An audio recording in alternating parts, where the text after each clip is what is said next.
There are many stone statues throughout Tamriel. But have you ever gazed upon one and felt uneasy, as if it were watching you? Have you ever seen one move or come to life at night?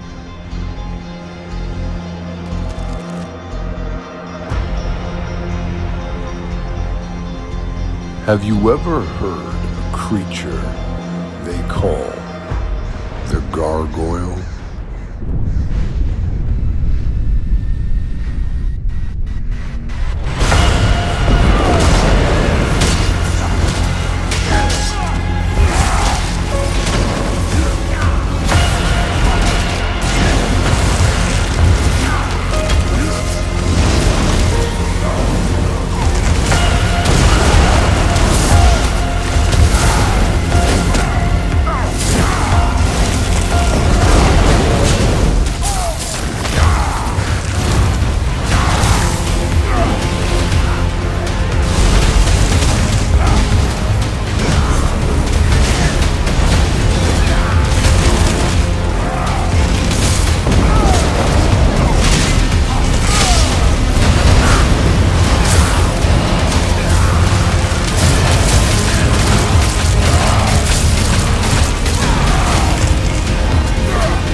What is up, everyone? It's Area of Effect with another out-of-the-box build, the first one of 2025.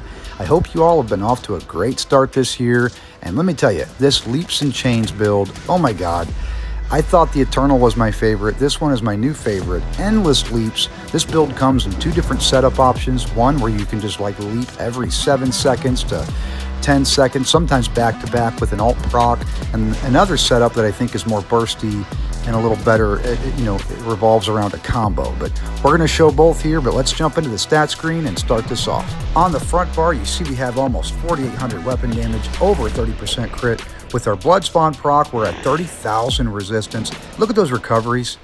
Over 30k max health, 3,600 health recovery, and over 2,200 stam recovery. We've got a lot of recovery on this build. On the defensive bar, we get even more resistances, pushing 30 and 31.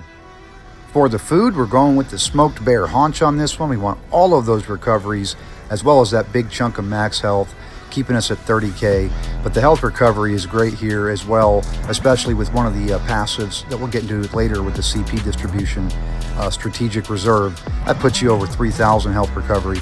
Our Mundus is the thief. I wanted to get that crit chance on the damage and the healing to line up some of those combos, get some crit hits and big heals when I need them. You could go with Lover if you want to push more penetration or weapon and spell damage. We did have like 6,000 plus penetration, but we are going to hit them with Sundered, which is going to give them minor breach. So we're at 9,000. If you want more, go ahead and pick that for your Mundus. We're an Orc. We get the Brawny passive, an additional 1,000 max stam. Unflinching Rage gives us that 1,000 max health, and we get 2,200 almost healing every 4 seconds off of our damage.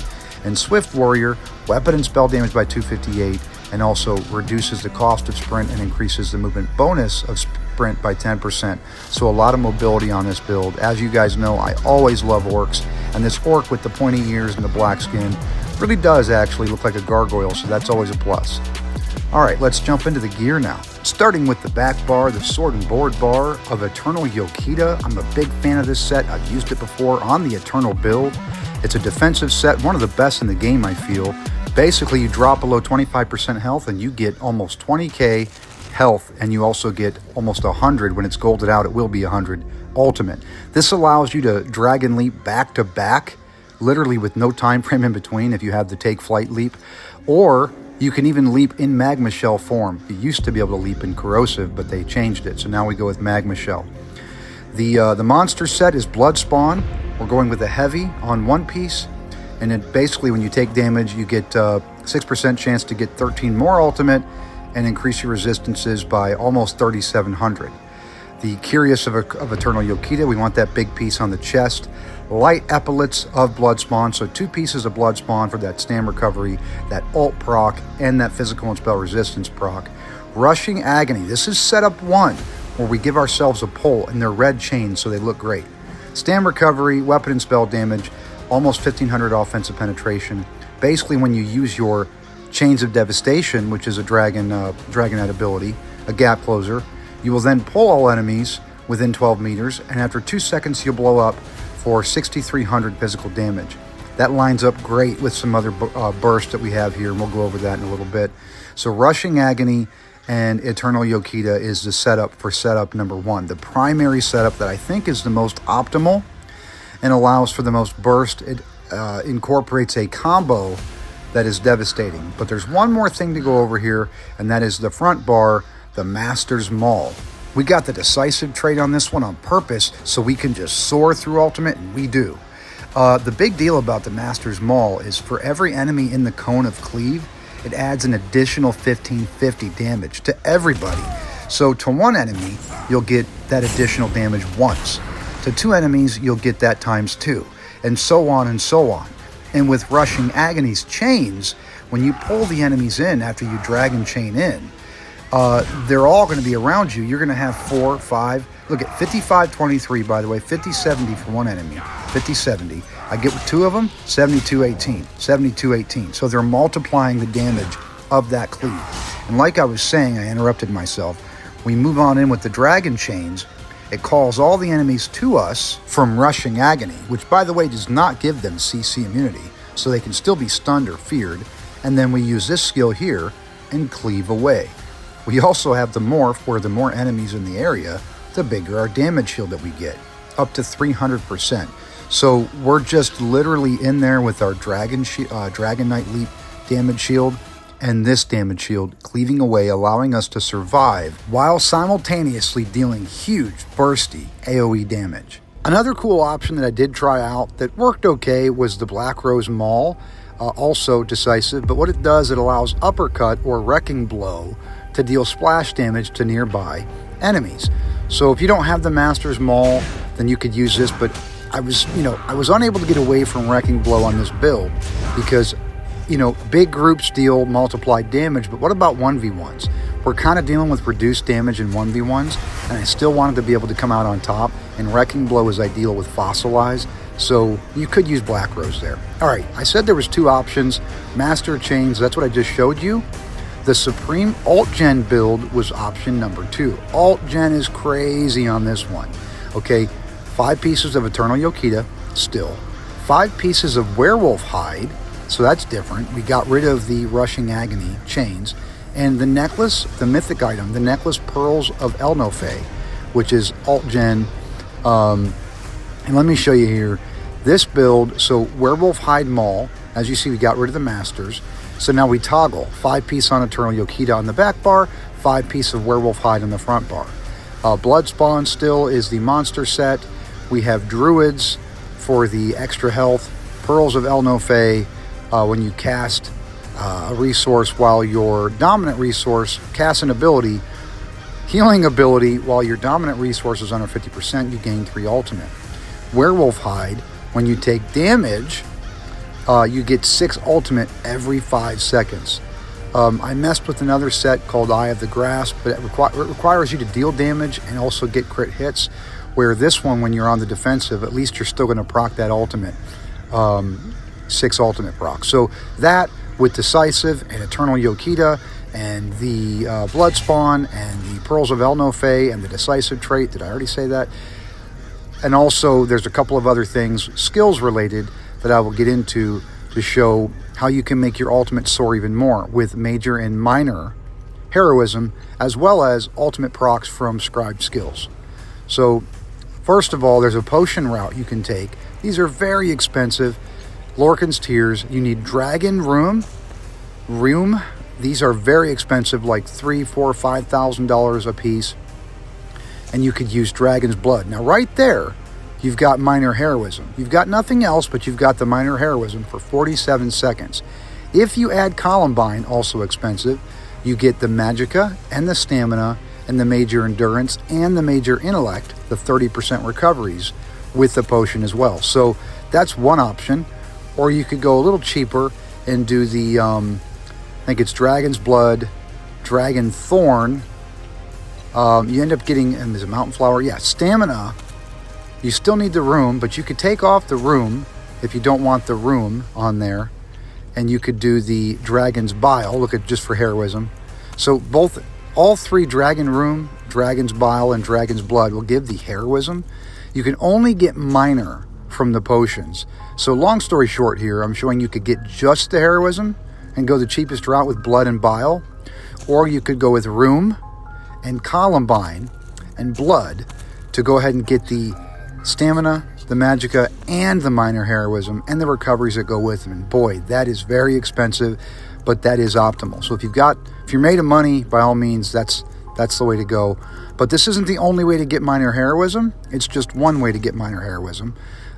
We have Scribe skills we're going to go over, but on a Dragon Knight, also when you cast Coagulating Blood or Green Dragon Blood, you're going to get that major health 30% recovery, major endurance, no, major vitality, what the heck do they call it again? Major health.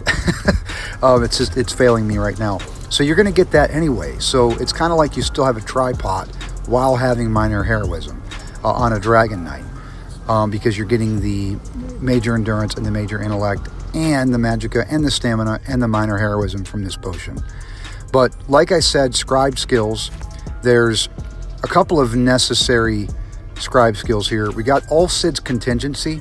This is going to line up with our burst, with our, we lunge on in with our chains. It pulls everybody on in with rushing agony. We're ready to dragon leap, and when we do, all Sid's contingency is going to deal more damage, that bleed damage, that 5237 bleed damage. It's also going to give us 2,000 more damage, okay, from the other script right there. Increased damage of your next direct attack within 7 seconds by 2,000. And we get our major sorcery and brutality for 12 seconds. Another absolutely imperative Scribed skill on this build is Trample. It's going to give us our major heroism, and we'll get to that at the end of this skill. But basically, physical damage, because we want it to cost stamina, the way I'm set up. You could do magic or something else and it would cost magicka. Assassin's Misery is going to give them 3 status effect, including Sundered, which is going to increase our weapon and spell damage by 100 and reduce their physical and spell resistance by 3,000. But most importantly, Heroism. Major heroism for 10 seconds. 3 ultimate every 1.5 seconds. And with that amount of ticks, that's why the decisive does more. Because every single time you get ultimate from a source, the decisive trait has that chance to get 1 more. Cavalier's Charge is another signature script you can use on this to make it deal more damage the farther it runs. But Assassin's Misery, I like that one because of the hemorrhage and because of the minor vulnerability they get from concussion, 5% more damage taken, and because of the Sundered. Now, there's a generate ultimate script you could use on this skill called Torchbearer, another Scribed skill. And what you could do on this one is get minor heroism. I'm not a big fan of the speed and feel of wielding the torch and throwing 3 sweeps, but the thing is, you don't have to use all 3 sweeps to get that 20 seconds of minor heroism. You could slot this. You could do like a damage shield with 1 sweep, or some sort of set this up to do the master, class signature or something. You can do a heal. You could do a stun. You could do an immobilize, and whatever. But get that minor heroism. Just throw that first sweep and then block cancel it, or dodge roll or something. But anyway, no matter what it does, it costs stamina. So maybe you could get rid of Vigor if you're using Vigor, but then you're not going to have your minor resolve, 3,000 physical and spell resistance that Vigor gives you. But maybe the CC one's the best option, but it didn't make the final cut for me. So let's jump into skills now. The first skill on the front bar is Wrecking Blow. We already talked about this. Doesn't cost very much, but deals over 12,000 physical damage that could crit, and gives us Major Berserk for 3 seconds. We don't really care about the Empower on this build, as we're not doing a whole lot of PvE, but we get that Major Berserk for 3 seconds. We've actually got 2 sources of Major Berserk on this build, and we'll get to the second in a minute. But Flames of Oblivion also doesn't cost very much. Deals damage every 5 seconds, dealing 5,700 flame damage. And while slotted, we get our Major Prophecy and Savagery, our crit buff, to give us over 30% crit. All right, so that's our second skill. The third skill on this build, we've already kind of touched on it a little bit. It goes hand in hand with the Master's Maul. Brawler. 9,000 physical damage to enemies in front of you, and you gain a damage shield, 5269, for 6 seconds. The amount of enemies in that cone will increase the damage shield strength by 300%. And obviously, as we already discussed, with the Master's Maul, that damage is going to go up immensely as well with the more enemies in that cone. And Rushing Agony is going to help bring a lot of enemies into that cone. And also, they are not going to be CC immune. And they are going to be, look at the damage shield there, the pink frosty on the health bar, because there's 2 enemies. They're not going to be CC immune. And I'm going to get to jump and leap and stun them again. Sundering Trample, we talked about this a little bit in the Scribed section. Almost 12,000 physical damage. Gives them concussion, sundered, and hemorrhaging, which is a bleed, but then grants me major heroism for 10 seconds, giving me 3 ultimate every 1.5 seconds. That's insane. And with those 3 status effects, Sunder is going to breach them by 3,000. Their armor is reduced by 3,000, and I get 100 weapon and spell damage for that duration as well, 4 seconds. Sunderer, as you see right there. It shows up there. It doesn't tell you the details, but that's what it does. And then the concussion is going to give them minor vulnerability, increasing their damage taken by 5%. So I like to send that horse in to line up some burst as well with the leap. Next skill, Shattering Rocks. I love this skill, or you could use Fossilize. I like this one better. Stun them for 3 seconds. When the stun ends, they take flame damage, and you heal for 6,800 health. Also, and because it's an Earthen Heart ability, passively we give ourselves and our allies minor brutality, increasing our weapon damage by 10% more. Okay, the ultimate, Ferocious Leap. Now this one cost 125. Take Flight does cost less at 110. But this one, it deals flame damage, almost 13k, but after leaping you gain a damage shield that absorbs over 30,000 damage. So what I realized in doing some of these combos and wanting to be a little more survivable while still nuking a group is that damage shield, when combined with the damage shield you get from Cleave, which is also multiplied by the amount of enemies in the cone, we got those 2 damage shields, the Dragon Leap damage shield and the Cleave damage shield, that are keeping us alive during our combo and while we're dealing damage. There you go. You see Mountain's Blessing, by the way. We get this from Fossilize and also from Magma Shell when we cast it. And you get 3 ultimate. So having that Fossilize or the other morph that I'm using on this is going to give us minor brutality and give us ultimate pretty regularly.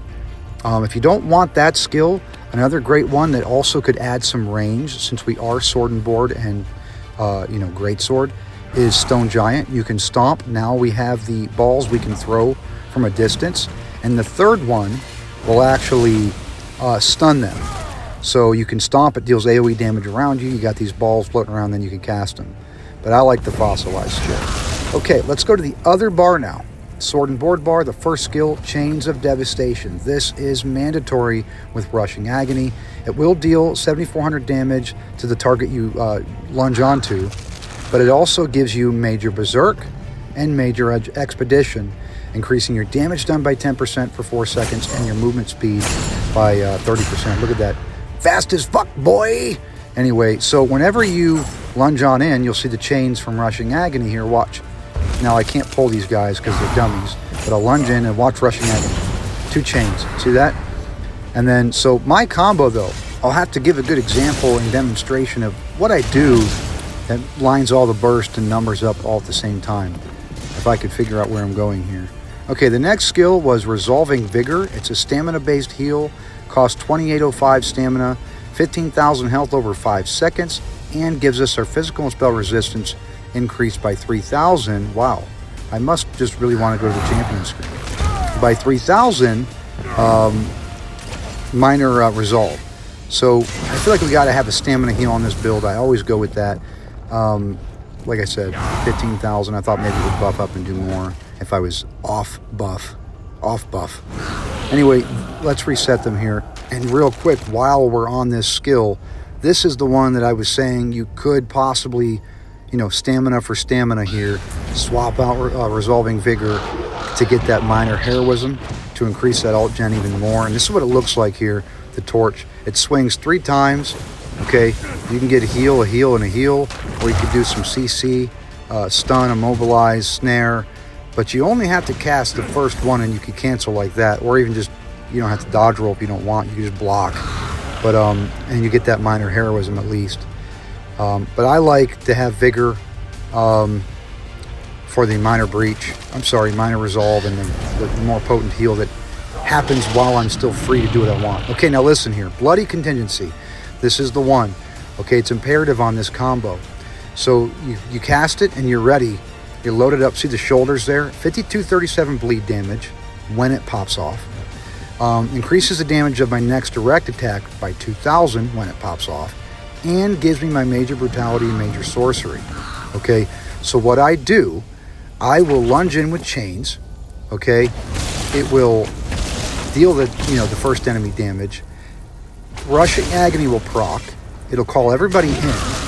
While Rushing Agony's procced and sucking everybody in, I'll cast Ulfsid's Contingency while still on the back bar. This is all still on the sword and board bar. I'll lunge in with chains. I'll cast Ulfsid's Contingency, and then I'll Dragon Leap. Okay? After I switch bars. So really it's just Chains of Devastation, Ulfsid's Contingency, switch bars, and Dragon Leap. and that's a huge burst. And after the Dragon Leap, just cleave away, cleave away, cleave away with that Master's Maul. The next skill, we got Green Dragon Blood, 34% of our missing health, and an additional 1,000 health every second for 5 seconds.